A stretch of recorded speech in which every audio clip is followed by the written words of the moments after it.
Hey, Corey Duncan here from Intelligent Investing HQ. Welcome everyone to today's live. I am going to have a chat to you about how you can calculate your first step to financial freedom. Go through some numbers and a bit of an explanation. So firstly, to everyone who's come to the new Private Investing with Purpose group, welcome. Okay, this is an opportunity for you guys to really align and learn about how you can link in your personal objectives with your financial objectives. And ultimately, I believe that everyone who's searching for how to use finances to I was about to say improve their lifestyle, and I guess that's true to a point. It comes back to how do you do that with purpose. So you've got to invest with purpose. You have to invest with a reason in mind. You have to understand why you're making the decisions that you are with the dollars. Why is it that you actually run your business? Why is it that you go to work? Why is it that you save up? Why is it that you invest? Why is it that you reduce debt? What are you trying to get? What is the whole purpose behind it all? Because when we're investing, when we're using our finances, it is so easy to just get caught up in the roundabout doing the same thing over and over again, and you don't really feel that you're getting anywhere. I have met so many people who have sat down when I've had a bit of a conversation and a meeting with them, and one of the most common ones is, I feel like I'm doing the same thing every year, but we don't seem to be getting ahead. Nothing seems to be changing. Our debt levels are the same, where we're at financially is the same, and it's largely come down because there is no financial goal. They'll talk about, we want to be able to travel, we want to be able to reduce debt, we want to be able to look after our kids, but the personal goals don't align with the financial goals. And for so many people, there's personal goals of travel, of spending time with family, of doing more education courses, of taking more time off. But how they've planned it financially, well, to be frank, a lot of people don't actually have a financial plan. And when I say a financial plan, I'm not talking about going to a financial planner. I'm talking about having a financial strategy, having a document, and I have one that's written that expands. I am investing in this for this reason. This is the purpose of why I'm investing. This is the reason why I put the money where it is. So it's really about having that financial purpose behind what you do. So today I'm going to quickly go through the first level of what I call the financial freedom pyramid, and I'm going to give you a breakdown of how you can work out what that is. And I call this first level financial security. So in the scheme of planning and coming up with a strategy, I reckon there are three steps that you need to be in mind of. Firstly, financial security. Then we look at financial freedom, and then at the top we have financial independence. What are all the differences? Well, really quickly, financial security is where you have funds available that you can still live day to day, okay, and you don't actually have to have an income. You're not generating any income. You've got a little bucket. This is a buffer, if you will, a little security bucket that you'd be comfortable knowing that if something hits the fan, you can continue to survive, you and your family. And I'm not talking about survival as in eating mung beans and rice, but actually having still a comfortable existence. Then we move up to financial freedom. And here, this is when your investments, the returns from your investments, are beginning to pay for your everyday expenses. Okay, so just imagine if the returns that you were generating from your investments, be they a capital gain in a chunk or whether they be ongoing residual income, just imagine what it would be like if those investments, be they returns from business, be they returns from investments, start covering your everyday expenses. What could that mean? I mean, just imagine if the returns that you were getting from your investments covered 20% of your living expenses. That's 20% of expenses that you don't actually have to go out and work in a job for. That could generate more time, that can generate more freedom, that ultimately is giving you more choice. Okay, and really, money is a tool. Money is just a vehicle to ultimately give you more flexibility and more choice and more options. Money is there to serve you and for you to allow it to serve others so you can enjoy more of what's important to you. And the top step here is financial independence, and this is really where you start to see your financial structures covering all of your expenses. Okay, and that's where there is no requirement that you have to work at all. You've set up your financial structures so that they actually cover your everyday expenses. But in this video, I'm sharing with you, as promised, the first step, which is financial security. So let me go back over what is financial security. Well, my definition of here, and something that's worked very well for me and for a lot of my clients over years and years and years, is financial security is where you generate a bucket, a buffer that can cover your everyday expenses if you can't work. So I'm not talking about, if something happens and you're going to start trying to rely on insurance, okay, income protection or whatever that's going to be. I'm going to assume that either that's something that you don't claim, or that may even be something that doesn't exist. But this is over and above it. This is your first level. Because as the economy changes, you really need to make sure that if you're in a bit of a transition period, you've got some extra cash. As interest rates go up, as they already are right now, if you're paying any attention, if interest rates are going up and banks are raising interest rates independently of the cash rate here in Australia, then you're going to start seeing different changes come about.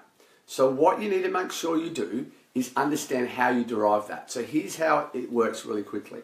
Firstly, within financial security, you need to work out what everything is calculated per month.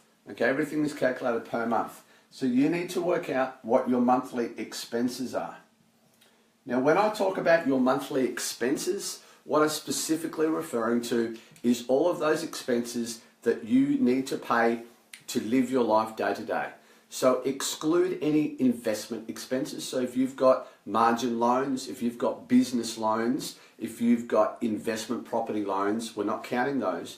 We're talking about expenses like your home mortgage, car loans, credit card payments, electricity bill, council rates, water, school fees, food and groceries, internet costs. These kind of expenses that you as a family have that you incur every month. Insurance, okay? Home and contents insurance, car insurance, registration. So all of these things that you need to function day to day is what you need to put down, okay? So first one is you've got to work out what all of these are per month. Now, some of those expenses will be annual. For example, the annual costs of insurance. So work whatever that annual cost is divided by 12. Some of your expenses might be weekly. For example, groceries. Work out what that weekly cost is, multiply it by 52 to get a whole year's worth, okay, and then divide it by 12. Your mortgage repayments are generally monthly. Your rates might be quarterly or maybe every 6 months, so get a monthly figure. Whatever that monthly figure is, you work out what that is here. Okay, so we're excluding, going out and buying lots of booze. We're excluding, if you're eating out every night. Okay, we probably might want to ratchet that back a little bit, because remember, this is to provide security for you to still live and to still function if you needed to. So let's just make up a number. Let's assume that every month it's costing you $4,000 per month to support the family and to cover the mortgage and everything else. So over a year, that's simply multiplied by 12, and you get what? $48,000. So your goal is in a year, it's 48 grand to cover all of your costs for 1 year. So your first target is you want to have a buffer with $48,000 in it. Now that buffer, that bucket is what I would refer to as readily liquid cash. Doesn't necessarily have to be just sitting in a bank. It could be in short-term term deposit. It could be in shares. It could be in something where this is quite secure and you can, within say between 7 days and 1 month, access the amount that you need. Now, not everyone is going to be wanting to have 50 grand sitting around as in their safety net. So maybe you look at, okay, well, instead of a year, I want to have 3 months. Because if something happens at work or something happens within the business, I reckon that within 3 months, I'm going to be able to redefine where I'm at. I'm be able to set a new path, and I can actually move forward with some new targets within 3 months. So therefore, it's as simple as 4K multiplied by 3 months gives you $12,000. If you want 6 months, well, obviously it's multiplied by 6 to give you $24,000. So you work out what that is. What your financial security is a time period. It's not a number. Okay, so people have said, Duncan, what should my financial security buffer be? It could be 10 grand, it could be 100 grand. It's irrelevant. What is relevant is the time period. So for everybody, you're going to have a different monthly expenses. Some people have 3K, some will have 5.5K, some will have 6K. Okay, whatever that number is, you then multiply it by the length of time that you want to have in your buffer. Whether that be 3 months, whether that be 12 months, whether that be 6 months. And a great start, if you've never done this, aim for 1 month.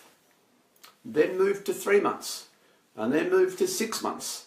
Okay, so just gradually build it up. You might want to have, just 1 or 2 months. And whatever it is, it's okay. There is no correct, absolute way. It's whatever personally gives you the ability to feel financially secure. It is an independent choice. And this is where we have investing with purpose. Once you know the reason behind it, the logic behind it, you're going to be able to be more driven and be more centered in what you're going to achieve. So your first level to financial security is, for all of you guys watching and for all of you guys who are going to watch this on replay, work out what your monthly expenses are for personal monthly expenses. Okay, and I gave you a whole bunch of examples before: mortgage, home mortgage, insurance rates, water, electricity, internet, kids' school fees, groceries, car insurance, car loan if you've got one, fuel, whatever those monthly expenses are to keep your family running. Work out all of those costs, get a monthly figure, and then determine how long a time period do you want to have in a bit of a buffer to feel financially secure. 1 month, 2 months, 3 months, whatever it is, it's your choice. Simply multiply that number by the length of time period and you'll get a figure. That'll be your target. So team, that is the first level, the first step in financial freedom, is to go through financial security. Because once you have financial security, their funds that you just park to one side, you know that that is the security for yourself and for your family, for those people that you love, and then you can build onto that next level.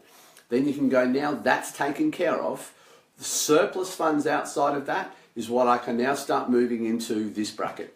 This is where you're looking at your finances and your investments. And again, the purpose behind this is what? Is to give you options. It's to give you choice. It's to generate some time.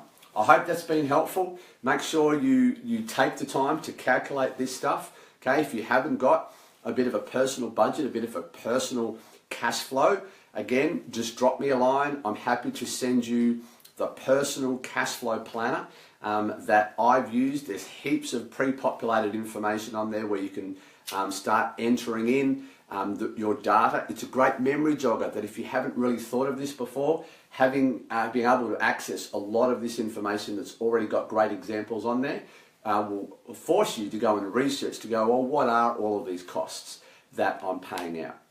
That way you'll get a monthly figure and then you can go through this process. It's been great spending time with you guys this morning. Take it easy. Please go and take the time to work out what your personal financial security number is And as always, any questions, post it in the group. This is why this group exists. PM me on Facebook, send me an email, drop me a text, whatever you need. I'm here to serve you and answer your questions. Have a great rest of the day, and I'll catch up with you again later.